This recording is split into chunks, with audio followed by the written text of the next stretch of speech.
سمجھ رہے ہیں؟ تو کون سا کوئی پازیٹو کام کر رہا ہے؟ یہ بات کوئی سائنسدان کرتا ہے نا کہ میں یہ کر رہا ہوں، میں یہ کر رہا ہوں، اور مولانا طارق جمیل صاحب حوروں کے فضائل سنا کے لوگوں کو بیوقوف بنا رہے، معاذ اللہ ان کی رائے میں۔ تو نے کون سا تیر، تو کیا چارٹرڈ اکاؤنٹنٹ بن گیا ہے، یا کوئی تو لیب میں تو نے کوئی پانی سے چلنے والی کوئی گاڑی ایجاد کر لی ہے؟ تو بھی تو کچھ بھی نہیں کر رہا۔ وہ حوروں کے فضائل بیان کر کے کم از کم زنا سے تو روک رہے ہیں نا لوگوں کو۔ تو آپ نے کیا تجزیہ کرنا ہے؟ ایسے فتنہ پرستوں سے ہوشیار رہیں، ان کو پروموٹ نہ کیا کریں۔ لوگ کہہ رہے ہیں لوگوں نے ان سے پازیٹو کہا، واقعی یار یہ پروپیگنڈا ہے میڈیا کا۔ پہلی بات تو یہ کہ مولانا طارق جمیل صاحب کے 100 بیانات میں 2 بیان حوروں کے فضائل پر ہوں گے، 98 بیان حوروں کے فضائل پر نہیں ہے۔ 98 میں اخلاقیات سکھائی جا رہی ہیں جو اس یوٹیوبر کے پاس نہیں ہے، کہ کسی پہ طنز کیسے کیا جاتا ہے، کسی پہ اعتراض کیسے کیا جاتا ہے۔ ایک اخلاقیات کا شعبہ جو مولانا طارق جمیل صاحب نے شروع کیا تھا، جو مولویوں کا شعبہ ہے، وہ بھی آپ نے ختم کر دیا۔ اس سے سائنسدان تو پیدا نہیں ہوں گے، تھوڑی سی جو تمیز سوسائٹی میں باقی رہ گئی ہے وہ بھی مارکیٹ سے شارٹ ہو جائے گی۔ ہونا یہ چاہیے تھا کہ جب بھی کسی کا مقابلہ کسی سے کیا جاتا ہے تو جنس کا مقابلہ جنس سے کیا جاتا ہے، خوب سمجھ لو، جنس کا مقابلہ خلاف جنس سے کبھی نہیں کیا جاتا۔ مثال کے طور پر یہ ڈاکٹر اس نے یہ میڈیسن ایجاد کی، یہ ڈاکٹر اس نے یہ میڈیسن ایجاد کی، اور یہ میکینک آج تک اس نے کوئی دوا ایجاد نہیں کی ہے۔ وہ میکینک کہے گا میرا مقابلہ میکینکوں سے کروا میرے بھائی، تو ڈاکٹروں سے مجھے کیوں بھڑوا رہا ہے؟ ابے کیا ہو گیا تمہیں؟ سمجھ میں آ رہی ہے بات کہ نہیں آ رہی ہے؟ تو مولانا طارق جمیل صاحب کا مقابلہ آپ کو نیوٹن آئنسٹائن سے کروانے کی ضرورت نہیں ہے۔ آپ مولانا طارق جمیل صاحب کی تصویر لگاتے اور ہندوؤں کے پنڈتوں کی تصویر لگواتے اور سکھوں کے جو بھی ان کے مذہبی رہنما ہوتے ہیں وہ لگاتے اور پادریوں کی تصویر لگاتے، پھر آپ کہتے ہیں یہ پادری یہ گائیڈ کر رہا ہے، یہ پنڈت یہ کہہ رہا ہے، اور مولانا طارق جمیل صاحب کا بیان سنو وہ کیا کہہ رہے ہیں۔ پھر ہم کہتے ہیں یہ جو آپ مقابلہ کر رہے ہو مذہبی لیڈروں کا، مذہبی، آپ مسلمانوں کے مذہبی لیڈر کو دیکھو، نہا دھو کے جمعے میں تیار ہو کے آتے ہیں، نہا دھو کے سفید کپڑے پگڑی، اور آپ ہندوؤں کے پنڈت کی تصویریں لگاؤ ساتھ میں، عیسائیوں کے پادریوں کی لگاؤ۔ خدا کی قسم جو گیٹ اپ علماء کا اور جو روحانیت اور چہرے پہ اطمینان ان کے نظر آئے گا، کسی کے مذہبی لیڈروں میں آپ کو وہ روحانیت نظر نہیں آئے گی۔ اور اگر آپ نے نیوٹن اور آئنسٹائن کا مقابلہ کروانا ہے تو اپنے یونیورسٹیوں کے پروفیسروں سے کرواؤ۔ لمس یونیورسٹی کے پروفیسر کی تصویر لگاؤ وہاں پہ، آپ کراچی یونیورسٹی کے پروفیسر کی تصویر لگاؤ وہاں پہ کہ یہ کیا کر رہے ہیں اور یہ کیا کر رہے ہیں۔ سارا نزلہ کس پہ اتارا جا رہا ہے؟ مولویوں پہ ٹھڑک پوری کی جا رہی ہے اپنی۔ مجھے ایک بتایا وہاں اٹلی میں یا کہیں جرمنی میں کوئی پادری نے آنا تھا عیسائیوں کے، جس کے اٹلی میں ان کے پوپ آتے ہیں نا وہاں پہ۔ اب وہ عیسائی لوگ انتظار میں کھڑے ہوئے کہ ہمارے پوپ آئیں گے۔ ہمارے یہاں سے ایک عالم گئے، میں نام نہیں لینا چاہتا ہوں عالم کا، وہ شاید ناراض ہو جائیں۔ ان کا اتنا خوبصورت چہرہ، اتنی بڑی داڑھی ان کی، بڑے چہرے پہ ایک رونق۔ جب وہ اترے ہیں نا تو وہیں کے لوگوں نے مجھے بتایا اٹلی میں کہ عیسائی ان کو دیکھ کے حیران ہو گئے کہ یار یہ مسلمانوں کے مذہبی رہنما ہیں، یعنی وہ اپنے پادری کو چھوڑ کر کس کی طرف مائل ہو رہے ہیں؟ جو مسلمانوں کے مذہبی رہنما ہیں ان کی طرف مائل ہو رہے ہیں۔ تو پروپیگنڈا دیکھو کس طرح سے ہو رہا ہے۔ میں پھر بار بار کہتا ہوں مجھے ان لوگوں پہ اعتراض نہیں ہوتا جو ایسے کلپ بناتے ہیں، تو پیڈ ہوتے ہیں، ان کے تو اپنے مفاد ہوتے ہیں۔ اعتراض آپ لوگوں پر ہوتا ہے بھائی جو ان کے پروپیگنڈے سے متاثر ہو جاتے ہیں۔ سمجھتے ہو کہ نہیں سمجھتے ہو؟ آپ یہ کہہ سکتے ہو کہ پھر ان مولویوں کی ہمیں ضرورت کیا ہے، جب نہ انہوں نے بلب ایجاد کیا، نہ یہ گاڑی ایجاد کر سکتے ہیں، نہ گاڑی کا پنچر لگا سکتے ہیں، یہ حوروں کے فضائل کے علاوہ کچھ بھی نہیں سنا سکتے، تو ان کی ہمیں ضرورت کیا ہے؟ مقابلہ نہ کرو آپ یہ اعتراض کر سکتے ہو۔ تو بھائی جو آخرت پر ایمان رکھے گا اس کو مولوی کی ضرورت ہوگی، جو آخرت پر ایمان نہیں رکھتا اس کو مولوی کی کوئی ضرورت نہیں ہے۔ اس کے لیے تو مولوی سے زیادہ بیکار طبقہ واقعی دنیا میں کوئی نہیں ہے، کیونکہ اگر آپ یہ اس نظریے کے قائل ہو کہ ہم نے مر کے مٹی ہو کے ختم ہو جانا ہے، تو پھر آپ واقعی میں کہتا ہوں مولوی سے بیکار طبقہ دنیا میں کوئی بھی نہیں ہے، پھر تو ضرورت ہی نہیں ہے، پھر تو قرآن کی بھی ضرورت نہیں، پھر تو پیغمبروں کی بھی ضرورت نہیں، پھر تو اسلام کی بھی ضرورت نہیں ہے۔ پھر تو یہ دنیاوی اور مادی ترقی ہی سب کچھ ہے. لیکن قرآن پکار کے کہہ رہا ہے وما بلغوا معشار ما آتیناہم, اس ترقی سے متاثر مت ہونا. پچھلی امتوں کو جو ہم نے تباہ کیا ہے اسی سائنسی ترقی پہ انہوں نے ناز کرنا شروع کر دیا اور پیغمبروں کی دعوتوں کو ٹھکرانا شروع کر دیا. پیغمبر نے کہا زنا حرام, انہوں نے کہا ہم سائنسی ترقی کو فوکس کریں گے. زنا کرنا نہ کرنا یہ مذہب کا ٹاپک ہے, یہ ہمارا ٹاپک, یہ ہمارا ہیڈ ایک نہیں ہے. یہ لوگ جو مولویوں کی مخالفت کر رہے ہیں نا صرف ایک حور کو لے کے, مولوی کا اصل ٹاپک حور نہیں ہے. مولوی کا اصل ٹاپک یہ کہ آپ اپنے باپ اور ماں کو بڑھاپے میں اولڈ ہاؤس میں جمع نہیں کرا سکتے. یہ سمجھتے ہیں کہ ہم جمع کرائیں گے تو ترقی کریں گے, گھر میں رکھیں گے تو ہمیں ان کی کھانسی برداشت کرنا پڑے گی. یہ اس ٹینشن سے بچنے کے لیے سوسائٹی سے مولوی کو کیا کر رہے ہیں, نکالنا چاہتے ہیں. مولوی کہتا ہے تمہیں زنا کرنے کی اجازت نہیں ہے.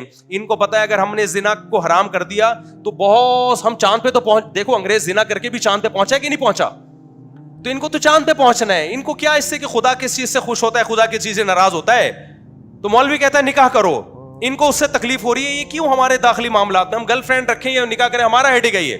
سمجھتے ہو کہ نہیں سمجھتے ہو؟ مولوی کہتا ہے شراب کیا ہے, حرام ہے. یہ کہتے ہیں یار شراب پی کے انگریز کہاں سے کہاں چلا گیا. مولوی کہتا ہے بھائی شراب پی کے تو یہاں بیٹھے بیٹھے آپ چاند پہ پہنچ جاتے ہو, ہم مانتے ہیں اس بات کو, لیکن خدا شراب سے کیا ہوتا ہے, ناراض. چترول لگیں گے مرنے کے بعد.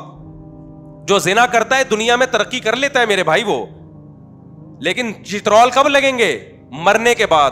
جو ماں باپ کو اولڈ ہاؤس میں جمع کرتا ہے ترقی کر لیتا ہے, ہو سکتا ہے میڈیکل کالج میں اس کے نمبر زیادہ اچھے آئے کیونکہ ابا کی ٹینشن ہی ختم ہو گئی, لیکن چترول کب لگیں گے, بولتے کیوں نہیں, مرنے کے بعد. سود کے ذریعے آپ پیسہ کماؤ گے, آپ قوم کا بیڑا غرق ہو یا نہیں ہو, آپ فائدے میں بظاہر چلے جاؤ گے. چترول کب لگیں گے, بولو نا, مرنے کے بعد. عورت پردہ نہ کرے ترقی کر لے گی وہ.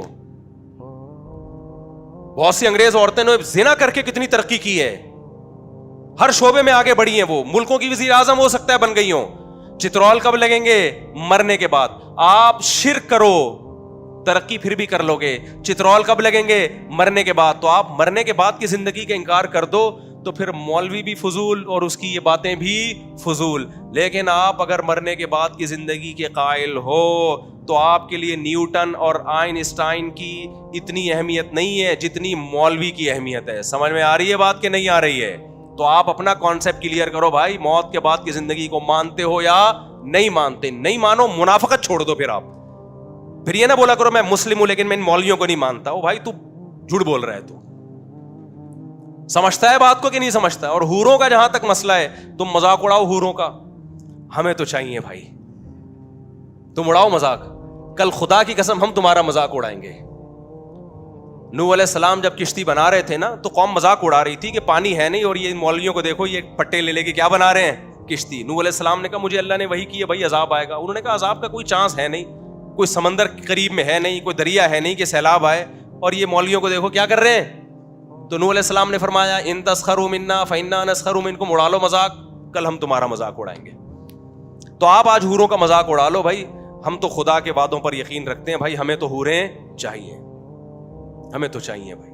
اور ہم تو اللہ سے دعا مانگتے ہیں اللہ ان حوروں سے ہمیں محروم نہ کرنا اور ان کمبختوں کو محروم کر دینا. یہ دنیا میں بھی محروم ہے حوروں سے. ان کو گرل فرینڈز ملتی ہیں, بیویاں ان کو نہیں ملتی, اور گرل فرینڈ کا جب موڈ آف ہوتا ہے وہ چھوڑ چھاڑ کے چلی جاتی ہے. اس کو جب زیادہ آج تو غریب ہو جا, دیکھتا ہوں میں تجھے کتنی حوریں دنیا میں ملتی ہیں. دیندار لوگوں کو وفا کرنے والی بیویاں ملتی ہیں, وفا کرنے والی اولادیں ملتی ہیں جو بڑھاپے میں سہارا بنتی ہیں. ان کمبختوں کو جو حوروں کا مذاق اڑاتے ہیں, نہ دنیا میں وفادار بیویاں ملتی ہیں اور نہ بڑھاپے میں وفادار اولادیں ملتی ہیں. اور آخری بات کر کے بیان کو ختم کرتا ہوں میں, یہ جو بار بار الزام لگا رہے ہیں مولویوں کی وجہ سے ملک ترقی نہیں کر رہا. لوگ کہتے ہیں دیکھو اتنی مسجدیں, اتنے مدرسے, لیکن اتنی کرپشن. یہ بھی دعویٰ برائے دعویٰ ہے. ان مسجدوں کا کیا کردار ہے بھائی آپ کو ترقی سے روکنے میں؟ کسی کو دیکھا آپ نے مسجد میں امام کو بیٹھ کے ترقی کے خلاف تقریر کر رہا ہو؟ کسی کو دیکھا؟ آپ کہہ سکتے ہیں ترقی کے خلاف تو تقریر نہیں کرتے, لیکن حوروں کے اتنے فضائل بیان کر دیتے ہیں کہ لوگ ان کے چکروں میں پڑ جاتے ہیں, اور کوئی آئنسٹائن اور نیوٹن جیسا پھر پیدا نہیں ہوتا, سارے حوروں کے چکر میں لگ جاتے ہیں. او بھائی حوروں کے چکر میں لگا کے ترقی سے نہیں روک رہے, آپ کو موٹیویٹ کر رہے ہیں ہم. کہ تم ترقی کرو, کیونکہ اللہ نے جنت کی حوروں کا وعدہ سست اور پوستی لوگوں سے نہیں کیا, انہی لوگوں سے کیا جو اسٹرگل کرتے ہیں. میرے تو میڈیکل کالج میں بیانات ہوتے رہتے, میں کہتا ہوں تمہیں حوریں ملیں گی نہیں اس وقت جب تک تم پڑھائی کو فوکس نہیں کرو گے. اسلام جب دنیا میں آیا, مجھے ایک بات بتاؤ, سائنس نے ترقی کی ہے یا تنزل میں گئی ہے سائنس؟ یہ تو گورے اعتراف کر رہے ہیں کہ مسلمان سائنٹسٹ اگر نہ ہوتے تو جس ترقی پہ آج ہم ہیں آج سے 500 سال کے بعد ہوتے. تو اسلام کے دنیا میں آنے کے بعد ہی لوگوں نے سائنسی ترقی شروع کی ہے. تو اسلام نے کون سا ایسا سبق دیا تھا کہ سائنسی ترقی شروع ہو گئی؟ اس وقت تو یورپ اندھیروں میں ڈوبا ہوا تھا. جتنے آپ کے سائنسدان ہیں نا جو اس وقت جتنے علوم ہیں, ان سب کے تانے بانے کہیں نہ کہیں مسلمان سائنٹسٹ سے جا کے مل رہے ہوں گے. تو اگر اسلام ترقی میں رکاوٹ ہوتا ہے یا مولوی ترقی میں رکاوٹ ہوتا تو بنیادیں کیوں رکھی ہوتی ہیں اسلام نے سائنس کی؟